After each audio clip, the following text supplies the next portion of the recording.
आपका जो living room है वहां पर चाहे मेहमान आए हो या फिर आप टीवी देख रहे हो या फिर आप मोबाइल देखते हुए या फिर किताब पढ़ते हुए ऐसे ही चिल कर रहे हो, ऐसे समय में सबसे ज्यादा जिस चीज का इस्तेमाल होता है वो चीज है आपके घर का सोफा। जी हाँ, ये जो सोफा है जब भी आप अपने घर के लिए लेते हो तो ये काफी इंपॉर्टेंट चीज होती है आपके कंफर्ट के लिए और आपके लिविंग रूम के ओवरऑल लुक के लिए भी। अब ये जो सोफा है भले ही आपको एक आसान और सिंपल सी चीज लग रही होगी, पर आपके जो मेहमान है इसी सोफे के ऊपर से बहुत सारी चीजों का अंदाजा लगा सकते हैं। जैसे कि कुछ जगह पर ऐसा कहा जाता है कि जितना सोफा और पीछे की दीवार में डिस्टेंस ज्यादा होता है उतना ही वो आदमी बड़ा होता है। पर जब भी इस सोफे को लेने की बात आती है तो कुछ बहुत ही इंपॉर्टेंट चीजों की तरफ आपको ध्यान देना चाहिए। जैसे कि आज का ये जो वीडियो है यहाँ पर हम ये जानेंगे कि अगर आप सोफा लेने वाले हो तो उसमें आपको कौन कौन सी इंपॉर्टेंट चीजों की तरफ ध्यान देना चाहिए, आपका जो सोफा है उसे लेते समय आपको कौन कौन सी गलतियां नहीं करनी है, सोफे के रिलेटेड और भी इंपॉर्टेंट टिप्स हम इस वीडियो में देखने वाले हैं, जिससे कि आप जो सोफा अपने घर के लिए लोगे वो कंफर्टेबल तो होगा, साथ में अच्छे क्वालिटी का भी होगा और उसकी वजह से आपके घर का लुक भी अच्छा दिखाई देगा। तो चलिए जानते हैं कि सोफा लेते समय आपको कौन कौन सी इंपॉर्टेंट चीजों की तरफ ध्यान देना चाहिए। तो वीडियो में सबसे पहले ये जानते हैं कि आपको कौन से टाइप का सोफा अपने घर के लिए नहीं लेना चाहिए। तो खास करके जो बल्कि डिजाइन वाले सोफा मार्केट में अवेलेबल होते हैं तो उनका इस्तेमाल आपको नहीं करना चाहिए। खास करके ये जो बल्कि सोफा होते हैं इनमें ज्यादा कुशन का भी इस्तेमाल किया जाता है। अब ये जो बल्कि टाइप के सोफा है इनका नुकसान ये होता है कि पहली चीज इनका लुक इतना अच्छा दिखाई नहीं देता है, दूसरी चीज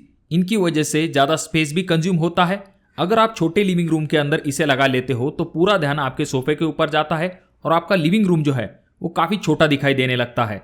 तो इसीलिए इस तरह के जो एक्स्ट्रा बल्कि सोफा होते हैं उन्हें आपको जरूर अवॉइड करना चाहिए। तो जब भी हम सोफा बाय करते हैं तो वहां पर 3 इंपॉर्टेंट चीजों के तरफ आपको ध्यान देना पड़ता है। पहली चीज सोफे का फ्रेम, दूसरी चीज फोम और तीसरी चीज जो कि है फैब्रिक। ऐसी 3 इंपॉर्टेंट चीजों की तरफ हमें ध्यान देना चाहिए। सबसे पहले बात करते हैं फ्रेम के बारे में। अगर फ्रेम ही सही तरीके से नहीं होगा तो आपका जो ओवरऑल वेट है साथ में कुशन का वेट, इन चीजों को आपका सोफा जो है वो बेयर नहीं कर पाएगा और आगे चल के ऐसा सोफा जल्दी खराब हो सकता है। आपका जो सोफा होता है उसका जो फ्रेम स्ट्रक्चर होता है उसके ऊपर आपके सोफे की ड्यूरेबिलिटी और जो आपका सोफे का शेप है वो डिपेंड होता है। अब रेगुलरली जो सोफा का फ्रेम बनाया जाता है उसके लिए इंजीनियर वुड का इस्तेमाल किया जाता है, जैसे कि प्लाईवुड हो या फिर एमडीएफ, ऐसी चीजों का इस्तेमाल किया जाता है।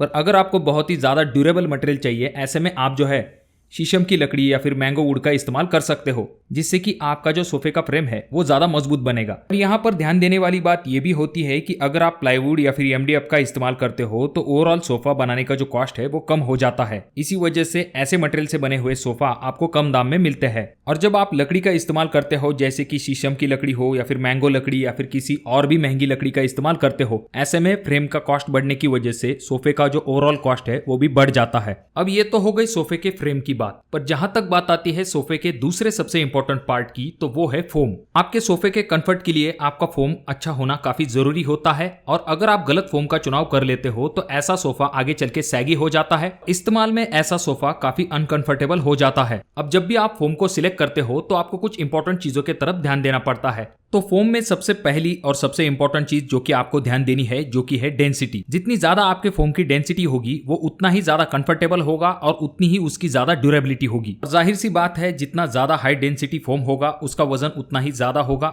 अब ये जो फोम होता है इसमें मेनली मार्केट में आपको 2 टाइप मिलते हैं। पहला जो कि होता है पीयू फोम यानी कि पॉलीयूरेथीन फोम और दूसरा होता है एचआर फोम यानी कि हाई रेजिलियंस फोम। अगर आपके सोफे में स्प्रिंग लगी हुई है तो वहां पर आप 40 डेंसिटी वाला पीयू फोम इस्तेमाल कर सकते हो और अगर आपके सोफे का बेस एकदम सॉलिड है यानी कि कोई प्लाई वगैरह इस्तेमाल किया है तो वहां पर आप एचआर फोम के तरफ जा सकते हो, जिसमें कि आप 32 डेंसिटी वाला एचआर फोम या फिर 40 डेंसिटी वाला एचआर फोम इस्तेमाल कर सकते हो, जिससे कि आपको थोड़ा ज्यादा बाउंसी इफेक्ट मिलेगा। और अगर हम सोफे की बैक साइड की बात करते हैं तो वहां पर आप 2 इंच वाला 32 डेंसिटी वाला पीयू फोम इस्तेमाल कर सकते हो। तो चलिए अब बात करते हैं सोफे के तीसरे सबसे इंपॉर्टेंट पार्ट के बारे में जो कि है फैब्रिक। तो सोफे के फैब्रिक के लिए आपके सामने बहुत सारे ऑप्शंस अवेलेबल है जिनके अपने अपने एडवांटेजेस होते हैं। फैब्रिक में आपके सामने कुछ ऑप्शंस अवेलेबल है जैसे कि कॉटन, वेलवेट, पॉलिस्टर, लेदर, ऐसे कुछ ऑप्शन आपको सोफा के फैब्रिक में मिलते हैं। अब एग्जांपल के लिए अगर आप कॉटन फैब्रिक के तरफ जाते हो तो इसका एडवांटेज ये होता है कि ये बहुत ही सॉफ्ट होता है। साथ में इसका दूसरा एडवांटेज ये होता है कि ये ब्रीदेबल होता है। साथ में इसे क्लीन करना या फिर मेंटेन रखना काफी आसान होता है। पर अगर इसके डिसएडवांटेज की बात करें तो इसके ऊपर आपको जल्दी रिंकल दिखाई देते हैं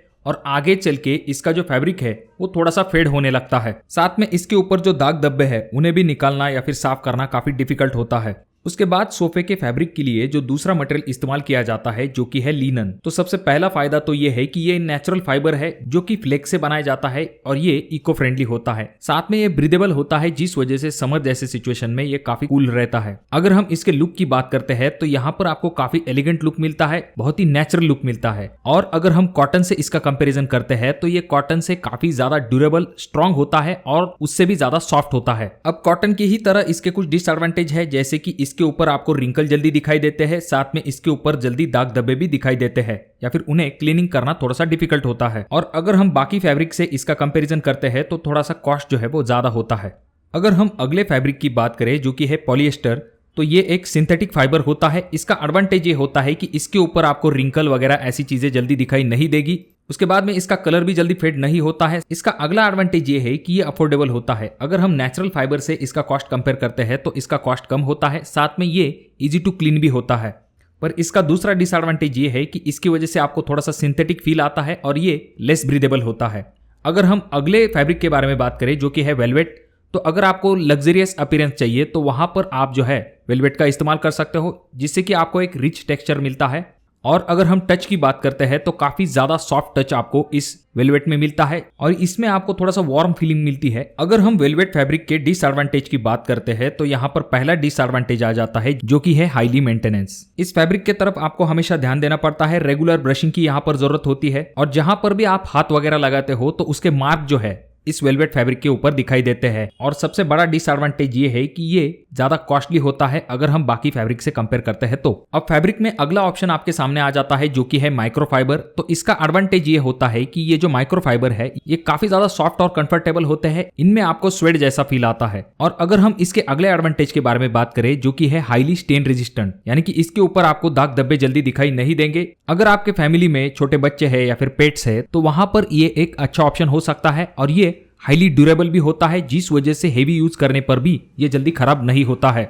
और ये लेस एक्सपेंसिव होने के कारण अफोर्डेबल फैब्रिक कैटेगरी में आता है। और अगर हम बात करें इसके डिसएडवांटेज की तो इसका डिसएडवांटेज ये होता है कि ये ज्यादा से ज्यादा डस्ट और जो हेयर है उसे अपने तरफ अट्रैक्ट करता है। ये किसी मैग्नेट की तरह काम करता है, इसी वजह से इसके ऊपर आपको बाल या फिर डस्ट जल्दी दिखाई देती है और ये लेस ब्रीदेबल होता है। और इसका अगला डिसएडवांटेज ये होता है कि ये जो फैब्रिक है इसमें आपको थोड़ा सा सिंथेटिक फील मिलता है। बात करें अगर हम अगले फैब्रिक के बारे में जो कि है लेदर, तो अगर आप अपने सोफे का बहुत ही लग्जरी लुक चाहते हो तो वहां पर आप लेदर जैसे फैब्रिक की तरफ जा सकते हो। अब लेदर फैब्रिक का सबसे पहला फायदा तो ये है कि इसकी वजह से आपको एक लग्जरी लुक मिलता है। और जब हम ओरिजिनल लेदर का इस्तेमाल करते हैं तो ये काफी ज्यादा ड्यूरेबल होता है, ये बहुत ही लॉन्ग लास्टिंग होता है। और जैसे जैसे समय बीतता है तो इसका फैब्रिक और भी ज्यादा निखर के सामने आता है। तो ये खासियत होती है ओरिजिनल लेदर की। और ये काफी इजी टू क्लीन होता है। इसके ऊपर से आप जो है दाग धब्बे जल्दी आसानी के साथ वाइप करके क्लीन कर सकते हो। पर इसके अगर हम डिसएडवांटेज की बात करें तो उसका डिसएडवांटेज ये होता है कि इसका जो कॉस्ट है वो काफी ज्यादा होता है। इसके ऊपर आपको स्क्रैच भी जल्दी दिखाई देते हैं। सोफा लेते समय और भी कुछ इंपॉर्टेंट चीजें होती है, जैसे कि आपको आपके लिविंग रूम के हिसाब से आपका सोफा लेना चाहिए। उसके बाद में आपका जो सोफा है उसका कलर आपको हमेशा ऐसा लेना चाहिए जो कि आगे चल के ज्यादा उसमें आपको मेंटेनेंस ना हो, यानी कि उसके ऊपर जल्दी दाग धब्बे न दिखाई दे। और आपके इंटीरियर से मैच होता हुआ आपका सोफा होना चाहिए। और सबसे इंपॉर्टेंट चीज, आपका जो सोफा है वो कंफर्टेबल होना चाहिए। तो अगर आप इन चीजों के तरफ ध्यान देते हो तो अपने घर के लिए अच्छे क्वालिटी का सोफा ले पाओगे। तो अगर आपको ये वीडियो अच्छा लगा हो तो जरूर इसे लाइक कर दीजिए। चैनल पे अगर आप लोग नए आए हो तो चैनल को जरूर सब्सक्राइब कीजिए। वीडियो बहुत ज्यादा ही अच्छा लगा हो तो अपने दोस्तों के साथ शेयर कर दीजिए। और ये जो तीनों वीडियो है इनमें से कोई एक वीडियो आपके जरूर काम में आ सकता है।